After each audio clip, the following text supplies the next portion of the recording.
It's time to celebrate with some absinthe. New Orleans is ours!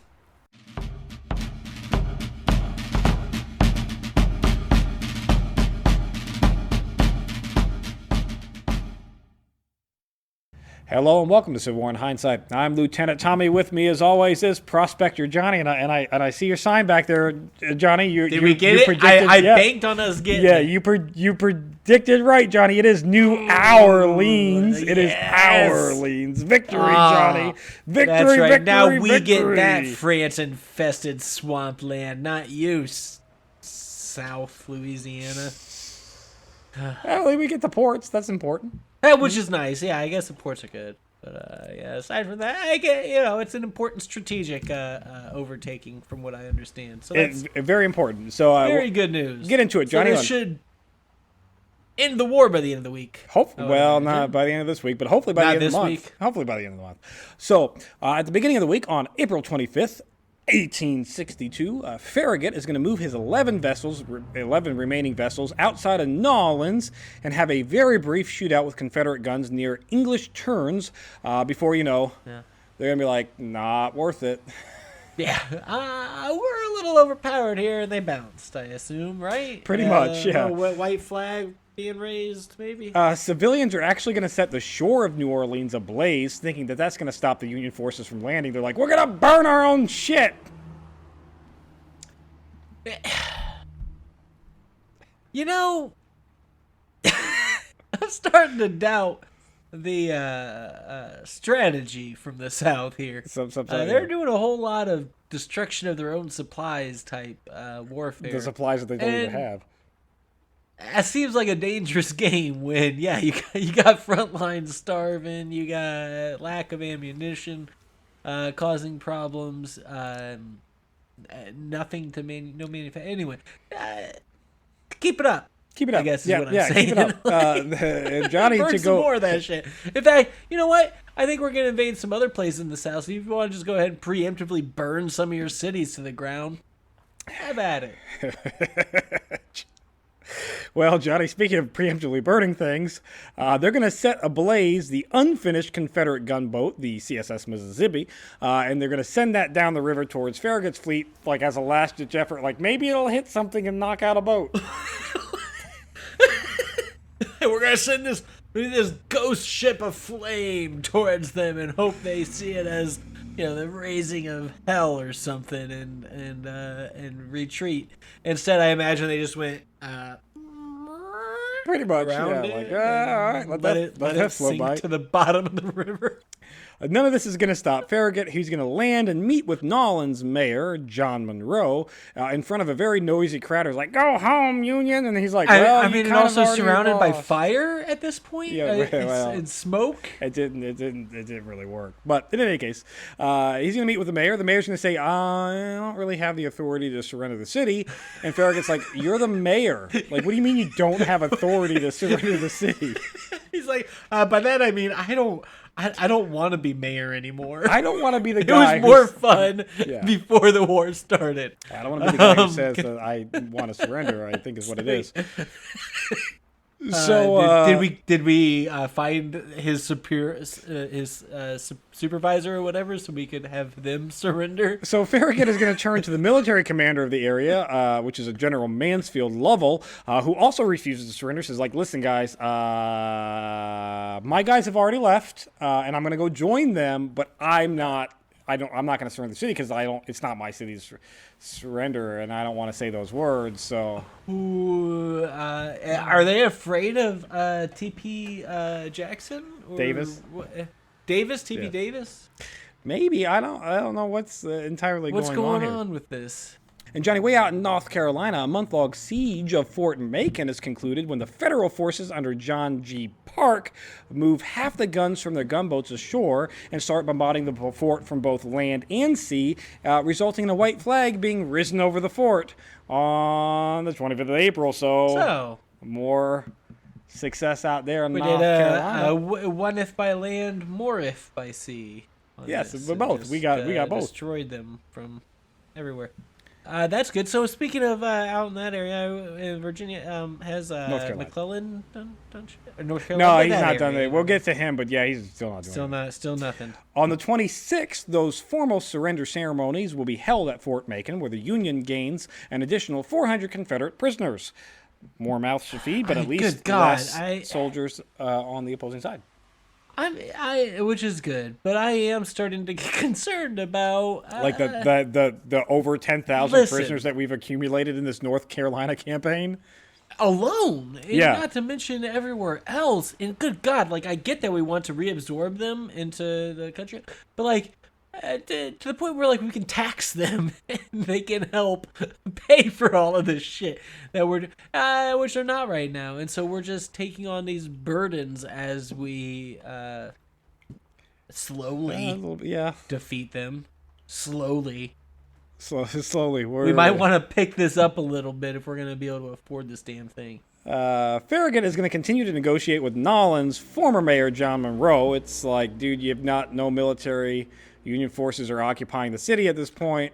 Just say the words. Like, all you got to say is, I surrender, dude. Like, that's all you got to do. Which, does he even have to say? Can't he just sign something? Like, by the way, Johnny, I don't know if you noticed this here. I am drinking my absinthe because as we have Union troops in the city, I've now got my good Nollins absinthe back in stock here. And as a part of the Ordnance Department, they found some cool new toys, like this guy. What's that? This guy right here. This is a thing. Holy shit. It is a massive gun here. It is a Why has it got two? Hold up. Yeah, it's got two barrels? Yeah, that's the pistol barrel, and that's the shotgun barrel, because the Confederates thought it was a good idea to make a 9-shot pistol with a shotgun. Nine shots, too? But, by the way, the Ordnance Department, the U.S. Ordnance Department tested this thing and were like, this is ridiculously expensive and clunky and not really suitable. Oh, what's it? But the Confederates are like, we'll make it. Pulling a shotgun out of that, a shotgun round out of that. I mean, that's... It's not pleasant. Good God. I imagine. I don't know. I'm going to go test this. I'm going to go play with this later. But for right now, it's a new toy that I'll get to look at. And, I mean, Godspeed, Lieutenant Tommy, because that's nothing I want anything to do with. Spoilers of this campaign, I guess. But in any case, spoils, I think. Spoils, yeah, spoiled. On the 27th of April, 4 small forts around Nollins, the Livingston, Quitman, Pike, and Wood, are going to surrender to Farragut. They realize that they have no opportunity to get any more supplies from the south, and they're like, all right, deuces, we're out. Yeah, that sounds good. There are some. Did they leave, though? We didn't take them prisoner, right? Like no, yeah, they surrendered to us. bounced. No, they're prisoners. Yeah, those are all bless it. prisoners. All right. Farragut continues to negotiate while all this is going on, even though he's got multiple parties surrendering to him. There is some small skirmishing out at Pittsburgh Landing at Pea Ridge, Tennessee, where the big Union forces underneath General Halleck are assembling for a push down to Mississippi. And there is a mutiny, Johnny, at Fort Jackson below Nollins, with half of its garrison departing and surrendering to Union forces because they're like, deuces, we're out. Like, we're not going to be able to sustain this, so no, I'm done. Stop. If you're not going to surrender, we're just going to abandon you, and then eventually you're going to have to say those words. And, Johnny, those words real easy. Are said when mutiny continues to spread on the 28th, with the remainder of Fort Jackson and Fort St. Philippe both surrendered to the Federals, completely opening up the Mississippi to Union forces and also completely abandoning. Like, New Orleans has no military personnel around to defend themselves against the Union occupation. Which is, I saw that absinthe was cheap for you then, huh? Oh, yeah, it was free absinthe. Was it a gift? Free absinthe, free Lamont. Yeah, this is all this like spoils the war. The city of New Orleans was welcoming its liberators from T.P. Davis, wasn't it? And just happy to happily gift you with all of its liquor. Yeah, we'll go with that. That's exactly what we're going to go with. There was no war profiteering going on whatsoever. No. They're just happy to see the liberators. Any of my fellow compatriots. Inside Nollins, Farragut is going to make a public declaration that he will bombard the city unless the American flag is respected. So he's telling the unruly mob that keeps yelling at him, like, listen, if you don't shut up, I'm just gonna level the city. You see all those gunboats? We're just gonna. Yeah, you know those cute little fires you set. They're gonna be everywhere. Yeah. We're not the friendly ones setting them. Yeah, We will set them meanly. Odd note here, though, Johnny, way out in the Caribbean on the 28th of April, out in the Caribbean, the dirty English are going to hand over the British vessel Oreto to the Confederates at Nassau, where they're going to turn it into the Confederate pirate ship named the CSS Florida. Hold up. Yeah. Hold up. Yeah. They're what? Yeah, the dirty the rebels English bought a are boat, helping now the Confederates? Well, the English are selling whatever they can to either side because they're just, just glad that people are buying stuff from them. But yeah, here they're going to turn over one of their warships to the Confederates. So they're going to turn it into a pirate ship. Seems kind of sketchy that they met in the Caribbean to do that. That's a little sketch. Well, they're not going to meet in New Orleans to do it. On the 29th, Johnny, General Halleck is finalizing his massive 100,000-man army to push against Beauregard at Corinth, Mississippi. Beauregard has 2/3 the number of men that Halleck does, so once again, just Union push because we're way out. You got the numbers, yeah. And Lieutenant Tommy doesn't care about men dying, so do your thing and just lose, half your men or whatever. And who cares, right? Even matter. I'm not saying I want us to lose half our men. I'm saying if we do, it doesn't matter. You just don't care. It's fine. I'm not the one fighting in the field. I've got my cush. I've got my cush job. Yeah, no, me either. I'm way the hell out here in the territory. I don't give a shit what happens back in the U.S. of A. But Grant is a little upset. Grant is a little upset that Halleck has come in and taken over because Halleck is the overall commander of this army. But Grant was the field commander, and now his boss is there, and Grant's a little grumpy that his boss is there. A little sad. He's a little sad about that. U.S. Grant's a little sad. And Johnny, that U.S. flag that we were talking about not being disrespected in New Orleans, it is going to be risen over the Custom House in New Orleans to many a jeer of dirty rebels. But they didn't like that? Nobody's trying to take it down because they're... Hey, you know what they should do? They should, next time, not lose so badly. Yeah, there's that. Yeah. and then we won't raise our flag above it. Right. And Johnny, this most violent, bloodiest, and surrender. Don't surrender.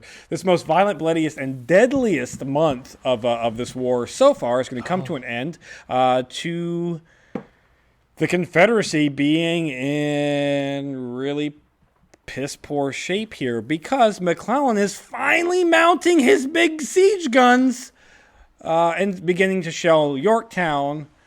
She's firing some stuff? Yeah, but he's only shelling the city. He's not actually invading. He's only kind of half-assedly doing it. But it does put pressure on Johnston to either fight or withdraw. At the end of the month, you've got to make a choice. You're going to either have to fight because you can't just stay here and get shelled. So you're going to have to fight or retreat. And T.P. Davis is writing Johnston going, "What you plan here, buddy? Because it looks like you're a bit outnumbered. And it looks like McClellan's finally doing something. So maybe make up your mind." Yeah, time to act. And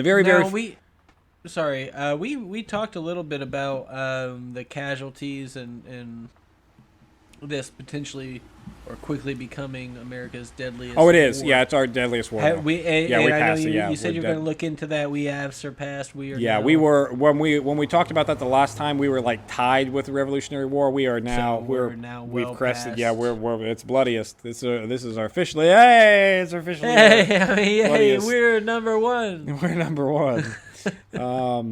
Johnny, last final note I have is way out in New Orleans, General Butler is going to move his troops into the city of New Orleans and take control of the populace, where he is going to act as the military governor of the region and absinthe deliverer to friends back at home. And we will see if he is a just governor or a free absinthe giving friend to his fellow boys in blue. That's it for this week in Civil War in Hindsight. If you enjoy Civil War in Hindsight, check out Historic Hindsight. We talk about all kinds of fun things like nuclear Boy Scouts who thought it was a good idea to make a nuclear reactor in their shed, and how just awful human beings our U.S. presidents were.